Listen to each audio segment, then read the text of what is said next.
अगर मैं अपने अकीदे की बात करूं तो मुझे तो फैसल शाह जी आज तक इनके दरवाजे पे आके मांगने वाले समझ ही नहीं आए। लाहौर वालों, मुझे तो अभी तक वो फकीर नहीं मिला जो अली से अंगूठी लेके गया था।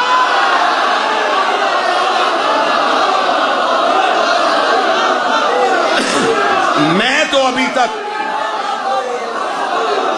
तो अभी तक उस फकीर को ढूंढ रहा हूं। इतना आला फकीर जिसकी आवाज अली ने नमाज में सुन ली।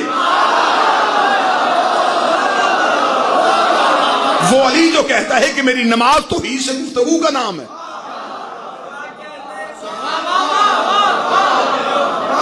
इतनी अच्छी आपने दाद दी है तो जुमला आपका हक बनता है। अली ने ये जो अंगूठी दी थी ये सदके में दी थी, ज़कात में दी थी। कुरान कह रहा है ज़कात दी है अली। ज़कात मर्जी से नहीं दी जाती।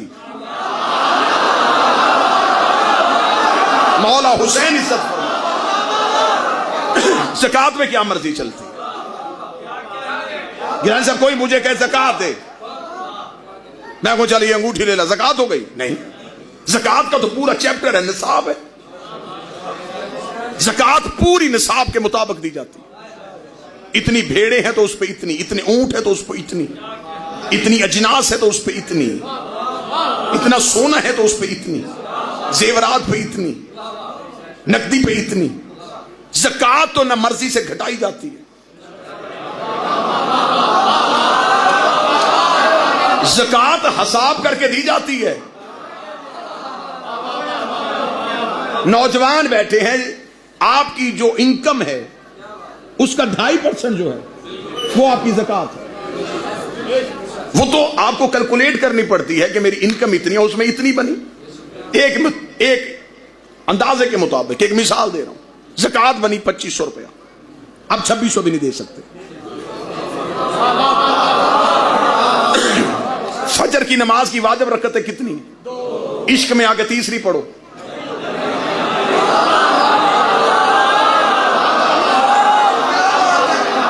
दो थी तो अताअत थी, तीसरी बड़ी बगावत हो गई। तो इबादत में तो मर्जी नहीं, ऐसे ही ज़कात में मर्जी नहीं है, न बढ़ाई जा सकती न घटाई जा सकती। अली ने दी अंगूठी। इसका मतलब है कि आज के फार्मूले पे अगर अप्लाई किया जाए तो अली की अंगूठी अली की जायदाद का 2.5%।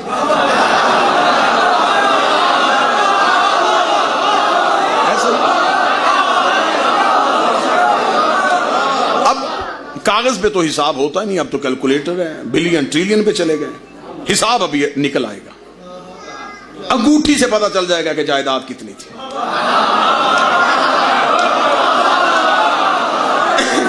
देखते हैं वो जिसके घर न आटा था न दाना था, उसके जानशीन की जायदाद कितनी है,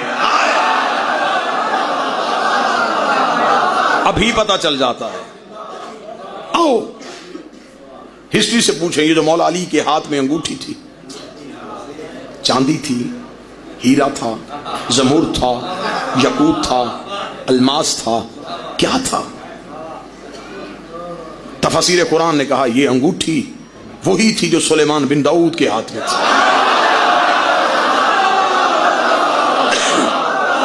ये अंगुश्तरी सुलेमान थी जो वारिस अंबिया के हाथ में थी।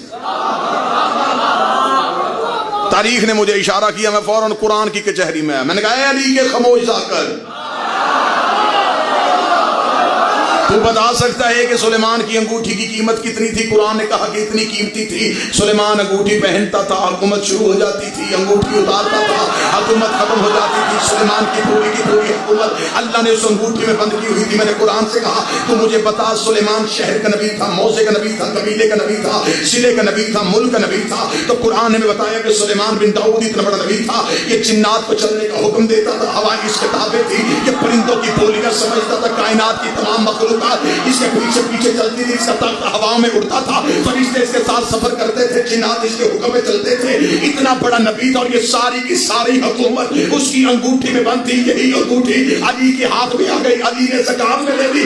और सुलेमान की हुकूमत जिसकी जायदाद का 2.5% हो, उसकी अपनी जायदाद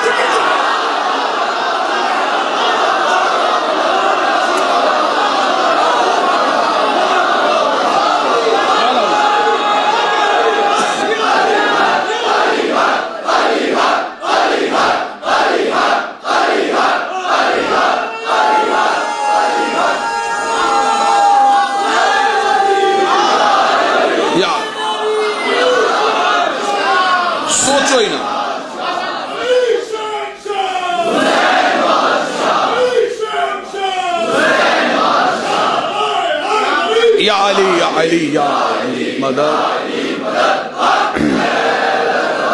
कितनी हुकूमत होगी, चंद जाहिलों पे राज करता अली, चंद शहरों में हुकूमत करता अली। हमने अली से हुकूमत छीन ली। तुझे क्या पता कि अली कितना बड़ा हाकिम है। चलें अगले सत्र में पढ़ देते हैं कि कितनी बड़ी हुकूमत, कितनी बड़ी मलकियत। 18,000 आलमीन है, 18,000 आलमीन है। दुनिया की हैसियत उसमें कितनी है? जितनी जमीन पे एक सुई के साथ निशान लगाओ ना, 18,000 आलमीन। जाके किताबें पढ़िएगा, आज की साइंस की जो जदीद इस्तिलाहें आई हैं वो भी पढ़िएगा कि एक दुनिया की हैसियत क्या है। एक आलिम के अंदर 18,000 कायनातें होती हैं। एक कायनात जो है उसके अंदर 20,000 कहकशाएं होती हैं। एक कहकशां के अंदर 20 लाख सूरज होते हैं। हर सूरज की अपनी एक दुनिया होती है। 18,000 आलमीन, कहकशाएं, कहकशाओं में फिर सूरज, सूरजों में फिर एक दुनिया, उस दुनिया के एक शहर, उस शहर की कच्ची मस्जिद में 2 रकत की उल्टी सीधी नमाजें पढ़ाने वाला मौलवी पूछता है कि अली क्या है। उकाते अपनी हैसियत एक